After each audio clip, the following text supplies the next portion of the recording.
صحیح بخاری میں حدیث ہے،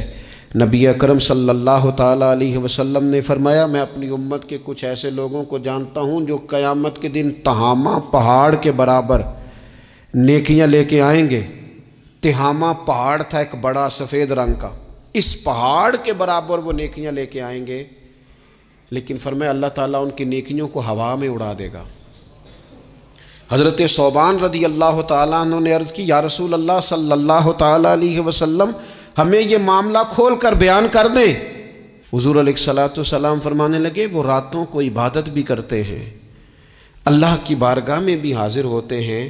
لیکن فرمایا ان لوگوں کا مسئلہ یہ ہے، ان کا نقصان یہ ہے، گھاٹا اور خسارہ یہ ہے کہ جب وہ اکیلے ہوتے ہیں تو رب کی حرمتوں کو پامال کرتے ہیں، دین کی حدوں کو توڑتے ہیں، تنہائیوں میں رب کی نافرمانی کرتے ہیں۔ نتیجہ کیا نکلتا ہے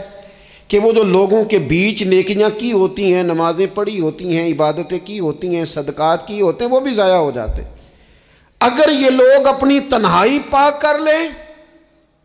تو ان کی باقی ساری عبادتیں بھی معاف